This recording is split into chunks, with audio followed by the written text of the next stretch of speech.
Дагы бир жолу саламатсыздарбы, урматтуу кесиптештер. Урматтуу депутаттар, урматтуу төрага, урматтуу фракциянын лидерлери.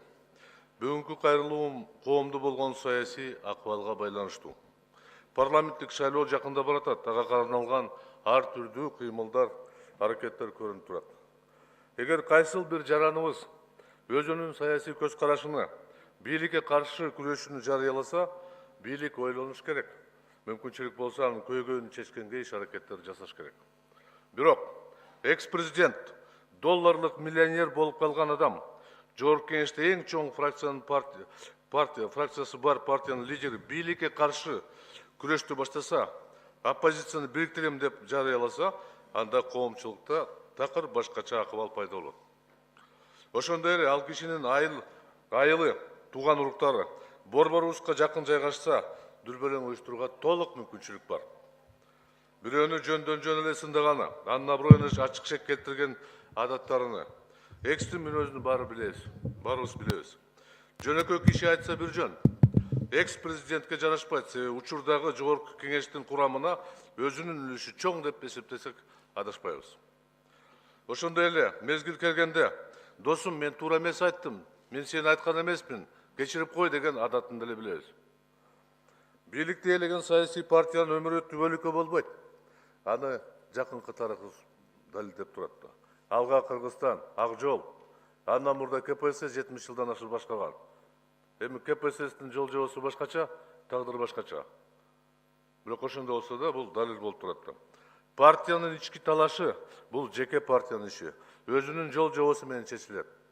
Ошондуктан сиздер менен бир-эки ой бөлүшкөнгө туура таптым. Жогорку Кеңештеги азыркы коалициялык көпчүлүк мыйзамга дал келбейт. Ал коалиция 4% кирген деп айтылат. Бирок фракция Республикада журт өткөн жылда коштурулган болчу. Бизде бул мыйзамга туура келбеген кадам деп эсептеш керек. Мыйзам талабына ылайык коалиция түзүлөт. Эч кандай кошуу жекеметүү деген түшүнүк жок. Бул маселе боюнча мен катты төрагага жибердим, 3 айдан бери жооп ала албай атам. Жооп болбойт да. Баарыбыз түшүнүп турабыз. Конституциянын 5-беренесинде мамлекеттик органдарга мыйзамда берилген талаптардан ашык чыкканга түзмө-түз тыюу салынат. Демек, коалиция бир жолу түзүлөт, курамы өзгөргөндө жаңадан түзүлөт. Бул мыйзамдын табигаты ушундай.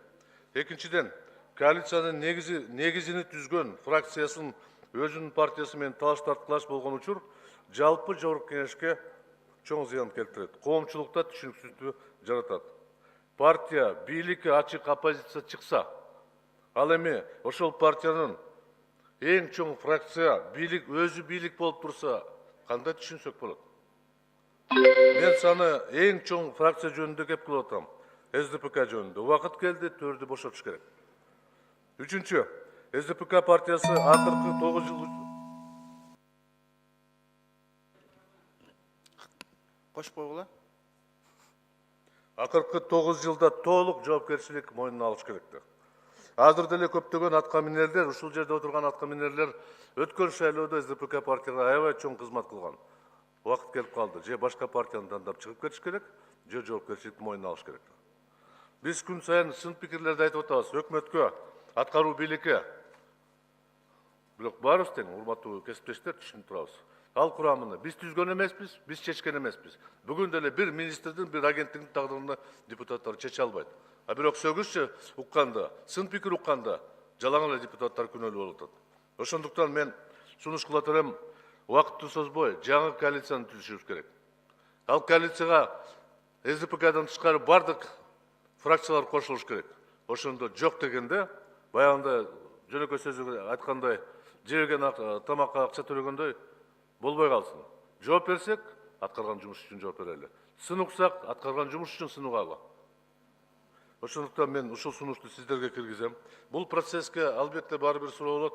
Президентте катышыш керек. Себеби 1 миллион калк шайлаган президент шайлангандан баштап бир партияга тийиштүү эмес, ал бардык бүткүл элге таанымал болот.